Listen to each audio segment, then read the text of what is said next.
Good day, good day. This is Red Hawk, and I'm coming to you from the deep end with my cohorts, Mary Ann Rudis and Bob Hayes.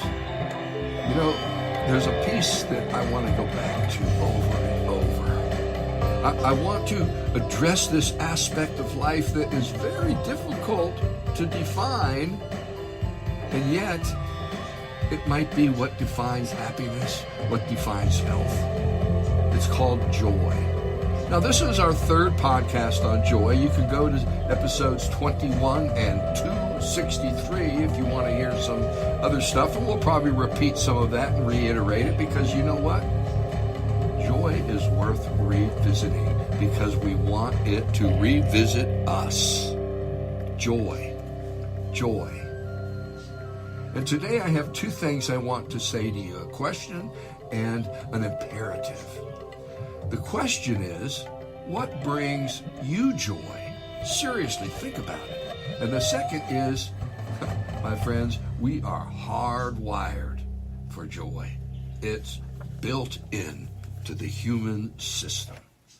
Joy. How do we talk about it? We know that when there's a release of dopamine and serotonin, these are associated with happiness and with joy.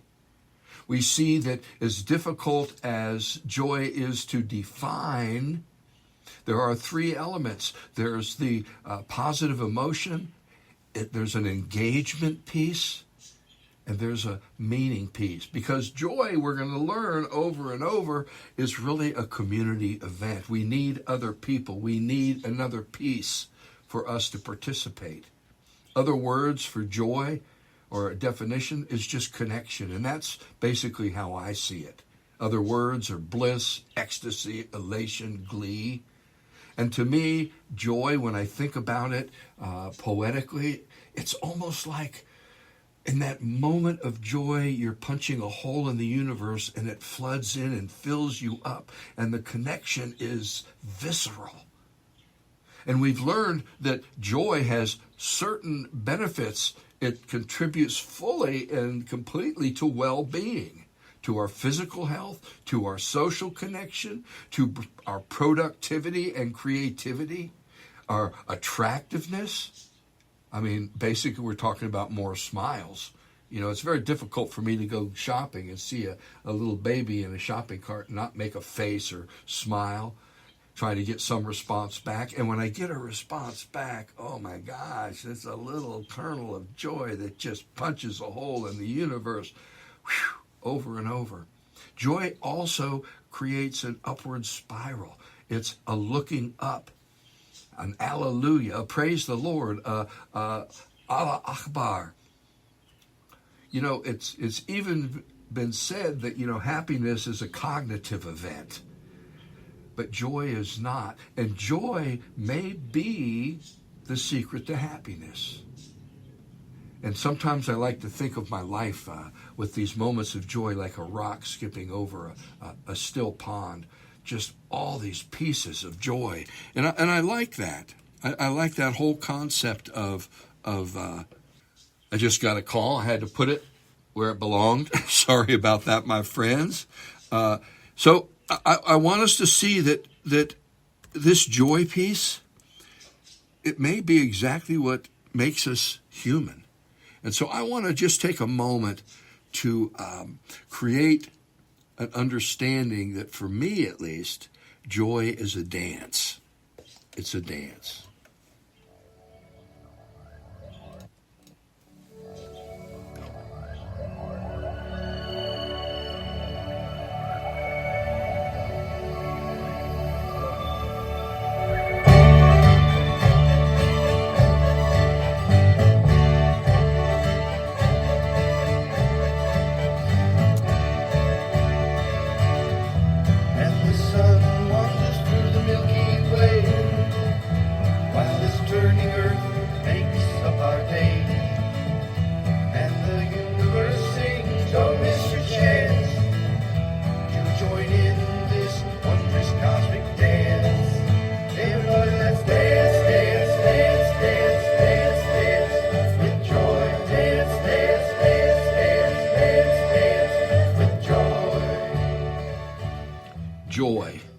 See, I think what I've learned over and over is not just that it's hardwired, but that life itself is connected to itself through this unbelievable emotion that is very difficult to understand, but seems to me to be a reconnecting with the power, a power greater than us. I think Emily Dickinson said it so beautifully. I can wade grief, whole pools of it.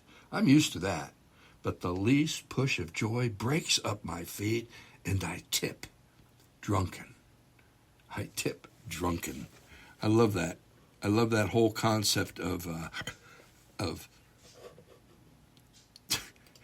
being shook up. For all of a sudden, what was it that Jane Wagner said? That moment you're most in awe of understanding, of realizing of all that you cannot understand. That moment you are closer to understanding it than ever. Over and over we see that there's this peace that feeds our spirituality. As a matter of fact, joy and spirituality are interconnected in ways I cannot tell you. And in many ways, many times, it's difficult to distinguish joy from spirituality. One of the things that I want us to get, though, is that we cannot induce joy. Joy needs community. It's something that percolates up. The moments that define joy for me, when both of my kids spent the summer, my son spent 2 years in D.C. going to school, and my daughter went to stay with them one summer. And when they came back in the airport, man, I want to tell you, talk about joy. Joy is connection. It's reunion. And it's this peace that has an evolutionary purpose, if you will. It's a peace that shows us that loving and parenting is hardwired into our very being. And joy has a lot to do with it. I don't know if for you, maybe you don't have kids, but your baby is crying, he's soiled himself, and you change his diaper and you get him all cleaned up, and all of a sudden the baby looks at you and it's like, smiles, and you smile back. Whew, that connection, it's simple. And joy is not pleasure. I mean, when you think of pleasure, pleasure is drive reduction. I'm hungry, and so you pleasure yourself with a meal, but then you're sated. Whether it's food or sex or an activity, pleasure, and I'm not dissing pleasure. I just want us to see that joy is a punching through of something bigger. The smiling response. Again, going to the supermarket. Someone said that joy is really grief turned inside out. And I even read a whole thing on the joy at funerals. And not just the funeral, but mostly the wake. When the family gathers and they begin to tell stories to each other and you hear laughter. I think one of my favorite Irish adages is the police got to the wake just before they pulled the body out to have one last drink. There's this laughter that happens at wakes of these places of memorial where we're free to share our stories. And when a story is shared, we reconnect. And in that remembrance, it becomes happening again. The very one that we're at their funeral for comes alive in ways that maybe we hadn't really discovered yet. It's interesting also that early psychoanalysis poo-pooed joy and all these other feelings as oceanic nonsense. And the irony, we've talked about Freudian slips and Freudian this, but the Freudian irony is Freud completely dissed joy, and the word Freud in German means joy. I want a couple other points. One, joy cannot be taught, but we must be taught how to recognize it. Dogma, very strong authoritarian families, there's a lot less joy going on there in studies that they've done. And this joy piece, as I used a poem by William Blake, joy and woe are woven fine, a clothing for the soul divine. Under every grief and pine runs a joy with silken twine. It is right, it should be so. Man was made for joy and woe. And when this, and we rightly know, safely through the world we'll go. You see, the joy is connected to a deeper peace of woe, of suffering. It's important to see that all the world's faith puts suffering at the top of their agenda. It has to do with responding to it. It has to do with connecting to something greater, whether it's the Tao, whether it's heaven, whether it's the connecting to the great gods in Hinduism, Vishnu. It's all about this perspective for us. So joy. I don't know about y'all, but I like joy. I look for it. I try to recognize it. I like to recognize it because I think there's a lot more joy than not. And there are things that kill joy, and we'll talk about some of those. Our own critical awareness, our own need to see what's wrong over and over. These things get in the way of our joy. They keep us from feeling it. The lack of community, not being part of a greater aspect. You can't expect joy if you don't have other people in your life. That's just the way it is. And you can experience little moments of aha and okay and happiness and contentment. But I assure you, if you want joy, man, get in community. And that's not easy, at least for some of us old folks who don't really like to go to church and stuff. So you got to create your own. And I want to say, with these podcasts, we've created a small community. So I'm going to turn joy over to my cohorts for a few minutes. Bob Hayes is coming to us from Florida. Marianne Rudis from Spokane Valley. Again, my name's Red Hawk, and I'm coming to you from Spokane. And, if you have any comments, redhawkthedeepend@gmail.com. Love to hear from you. So, Bob, I'm going to let you go first. What say you to my shotgun blast of joy? Well, you've expressed a lot of things about joy that I certainly agree with, and I think that we could all agree that it's a fundamental part of our lives as humans. People have been looking at it since going back to ancient times. In fact, when early philosophers, before there was even such a thing as psychology, they looked at joy as a continuum, with joy on one end and sorrow on the other, and defined all emotions as being oscillations between those two throughout our lifetimes. And it's only more recently that emotions have been examined more closely. And it's kind of funny because they've tended to focus on what we might term the negative emotions: fear, anxiety, anger. And joy hasn't really been studied all that much. I don't know if that's because it's just too hard to pin down, or it's because it's such an integral part of everyone that it's kind of like breathing. We're going to study breathing. Well, we're going to breathe. And it's interesting, though, because the word emotion comes from the Latin for to stir up or to agitate. And it seems like all of those negative emotions are stirring us up and agitating our being, and it results in body reactions and things that are not really good for us. It causes ulcers, it causes other kinds of mental problems and so forth. But joy seems to be almost the antithesis of all the other emotions, because it has a calming effect.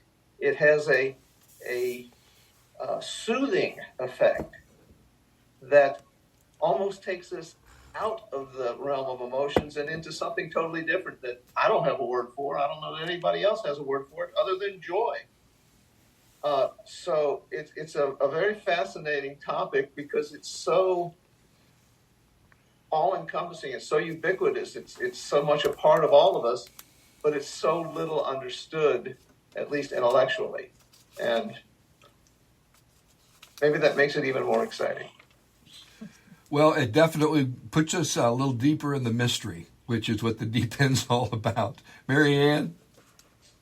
Yeah, I think it's interesting because if you look up joy in the dictionary, it equates it to happiness. It equates it to getting what you want. It's success. It's good fortune. It's well-being. And I think that what you talked about, Bob, is that spectrum, that continuum of sorrow and joy.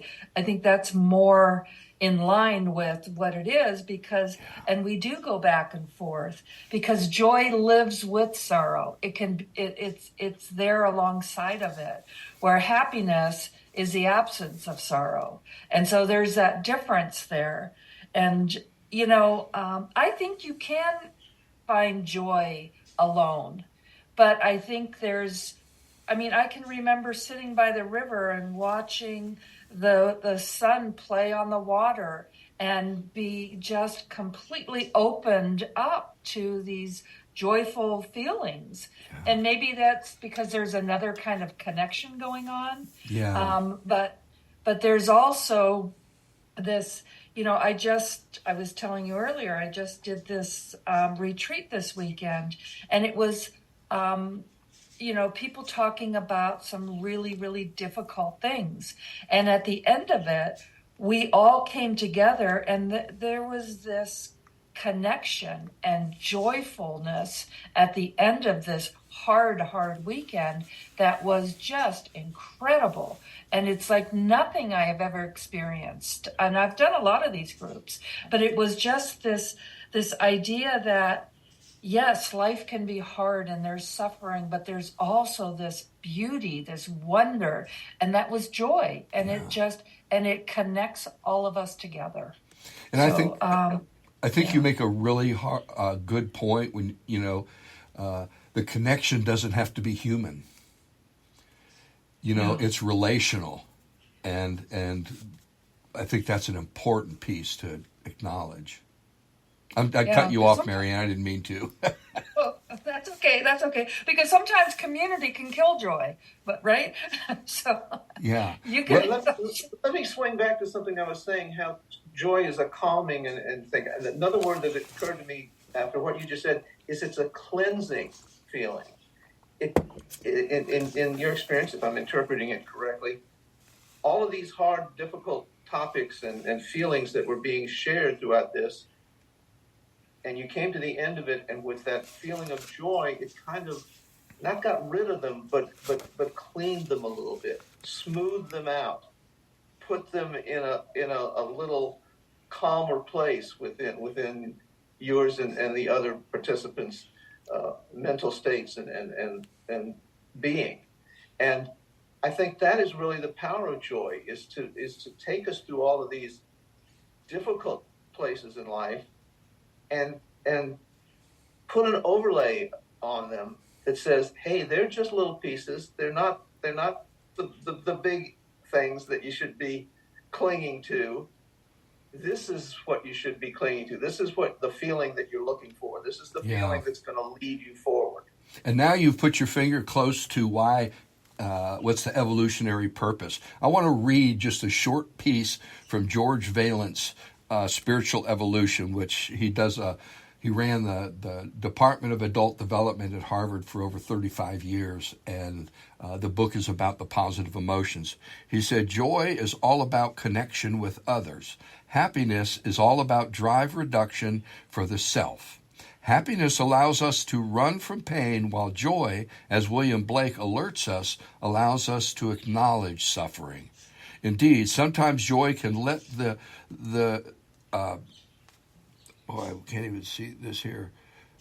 It can let us run towards pain. Happiness is a state of mind, an intellectual appraisal, if you will, a level of satisfaction. But happiness, unless paired with excitement, is not basic emotion, for happiness is largely cognitive. Happiness is tame. In contrast to joy, joy is a primary emotion. Joy is perceived subjectively in our viscera. Joy is connection to the universe. Happiness is giggling at a Tom and Jerry cartoon. Joy is laughing from the gut, as we often weep with joy. Happiness, and this is important, happiness displaces pain. Joy encompasses it. And I think that's what both of you are saying, is that joy allows us to own our own suffering in a unique way. Now, what's really amazing is Beethoven kept diaries. And so much of his writing was suicidal. And he said when he finally loses his hearing, he's going to kill himself. And yet, it is called, some say his greatest piece that he ever wrote was after he was deaf, completely deaf. He didn't even know how, and I think, Bob, you might have mentioned this in an earlier podcast, he couldn't even hear the crowd applaud to turn around after it was performed. That's his Ninth Symphony. You want to know a little bit about joy? Go to the lyrics and just read them. They're good. And then listen to them within the Ninth Symphony. Holy mackerel. I want to say, talk about joy, punching a hole in the universe and it flooding in. And there's a moment, I have to see it as a moment of spiritual oneness where there's a brief recognition, even maybe not conscious, that we truly are one, that we belong, that we and that which we have to punch a hole in to connect with, there are no holes necessary. As someone said to me, who I said, I'm just looking for the key to the universe, they said that universe is not locked. It never has been locked. It's open, man. Push the door. It'll let you in. And you know what? That is true. We have to learn to recognize what joy is. So when it happens, we can catch it in finer and finer elements of surprise and joy, if that makes sense. Yeah, and I think we recognize it and we can feel it in the same degree that we acknowledge and feel the sorrow and the suffering. Because when we try to stunt that pain with happiness, with false happiness, and we try to push that away, we're not going to ever be able to go to that pure joy, because it does encompass all of it. It's part of that. I think Brene Brown wrote about that as well, when she talked about the idea that standing in the bedroom, looking in at her sleeping child and feeling this overwhelming sense of joy and love, and then immediately following up with, oh my gosh, something horrible could happen to this child. And how we kill joy by fear and by not embracing what is right now. So. And I think that joy is another call to the present, to right now, because happiness is a cognitive thing that we kind of look out. Am I happy with, am I secure, and all these measures. But joy, man, it's a call to the moment. And I think when we can begin to create an opening for that, more of it does happen. And I think it's important, Marianne, what you said early in our podcast, that joy is relational, not necessarily with humans, although I think some of the best joy I've ever had is, with kids. And that if we would create openings for that to happen, and that's the whole thing. And I have to say, in my own life, a lot of these kids that I helped grow up, from church to my son's friends, we were kind of the okay parents to a lot of my kids' friends. Some of them still call me. We meet and just talk about this kind of stuff over and over. And now they're having kids. Holy mackerel. On Facebook, some kids we had that were pretty challenged in our church group, and they never came to church, but they came to youth group because Edie was there. They're having kids, and listen to them talk about their kids and post pictures, pure joy. They are experiencing pure joy. And it brings me joy just thinking about it and talking about it. Joy is a trippy thing, and I want everybody to reiterate this question in your mind every day. What brings you joy? You're hardwired for it. So what is it that creates the opening in you, that punches through, that lets the universe in one big flood that just rejoices your whole soul? So I think that's a good question. I think about it every day, and as someone said, Red Hawk, you think too much. And I say, well, if you were in my head, it'd probably be too much. But for me, I'm riding the wave, brother. So final comments, Bob? Well, I think through all of these different ways we've tried to describe joy and so forth, it's really an experiential thing that we have to open ourselves up to have that experience. And that opening is almost irrelevant to the specific occurrences that are going on in our life. It's a point of view that we can cultivate that allows us to experience everything with a little bit of a filter that lets us avoid the really, really bad parts of life that we're all going to experience. Not that we can't avoid them completely, but we can avoid the sharpness of them. And it's joy that allows us to smooth them out. Amen. Marianne, final comments? I think one of the things I think we have to, Bob, you said open ourselves up. And I think that comes from not being rigid, not being stuck in certain ways. There's a spontaneity to joy. There's this opening of being here in that moment. It surprises us sometimes, and it's not something that we can plan out. It happens, but there are things that, and I said before, that we can do to kill joy. And I read this quote: "Comparison is the thief of joy," and it's kind of when we are trying. It was a Roosevelt quote, and it was. We being in the moment, appreciating this moment that we have, and that's that opening, and that lets joy come in. Amen. And then we get to experience it. Then we have to tip drunken. Tip drunken. I love that, yes. And Marianne, that was a great segue for where we're going next. Because there's a way that we can court joy. And it's an amazing thing that children do so easily. It's called play.